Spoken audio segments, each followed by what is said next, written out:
सब कुछ सही था, फिर भी फेलियर क्यों हुआ? एस्ट्रोलॉजी का hidden timing versus alignment secret. कभी कभी जिंदगी में बार बार एक ही कहानी दोहराई जाती है। हर बार ऐसा होता है कि सब कुछ सही लगता है और फिर आखिरी पल में सब बिगड़ जाता है।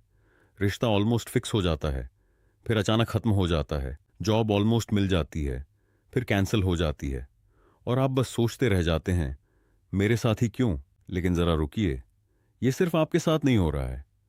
मैं आपको एक रियल एग्जाम्पल देता हूं। एक लड़का था, उसकी 3 बार जॉब ऑलमोस्ट लग चुकी थी।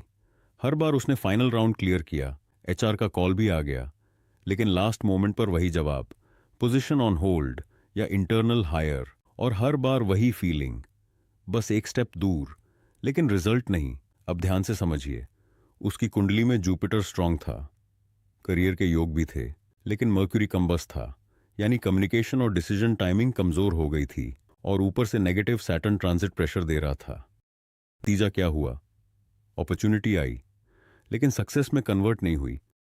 अब सोचिए, ये बैड लक है या एक पैटर्न?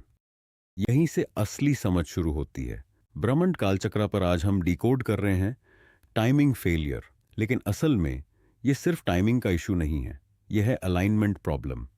और यहीं पूरा गेम बदल जाता है। अब एक दूसरा रियल एग्जाम्पल सुनिए। एक लड़की, 4 रिलेशनशिप्स, हर बार शुरुआत perfect, deep connection, future planning, लेकिन 6 से 8 महीने बाद अचानक ब्रेक।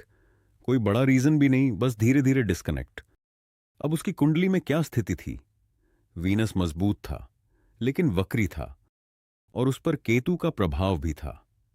इसका मतलब अट्रैक्शन तो बहुत स्ट्रांग था, लेकिन लॉन्ग टर्म इंटरेस्ट स्थिर नहीं रह पाता था। और जैसे ही दशा बदली, वही पैटर्न फिर से दोहराने लगा, क्योंकि वही ग्रह बार बार महादशा, अंतर्दशा या प्रत्यंतर दशा में रिपीट होते रहते हैं।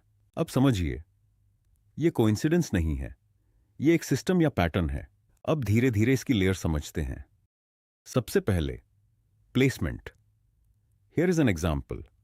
अगर 7th हाउस स्ट्रांग है तो रिलेशनशिप पॉसिबल है, लेकिन ये सिर्फ पॉसिबिलिटी है, गारंटी नहीं। अब प्लैनेटरी स्टेट समझिए।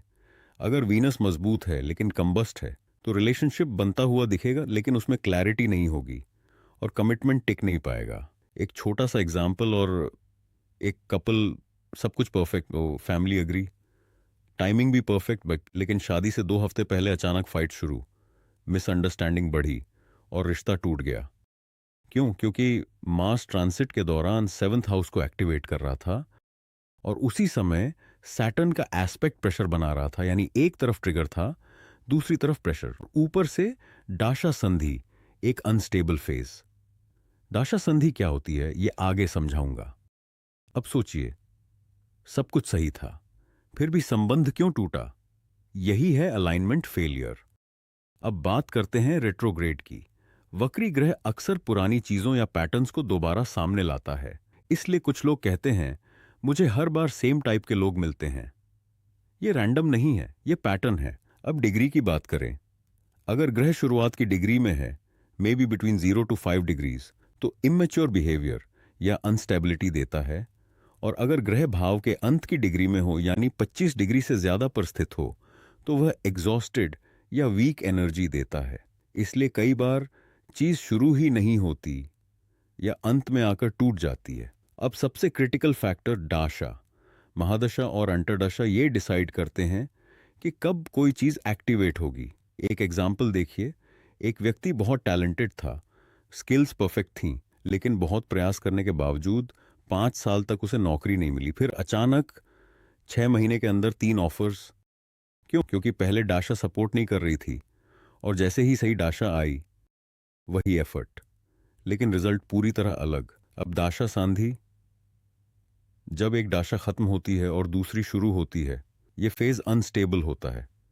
इस समय डिसीजंस गलत होते हैं, रिलेशनशिप्स टूटते हैं, कैरियर स्टक हो जाता है। निष्कर्ष साफ है, बार बार दिखने वाला फेलियर न रैंडम है न बैड लक, ये एक पैटर्न है।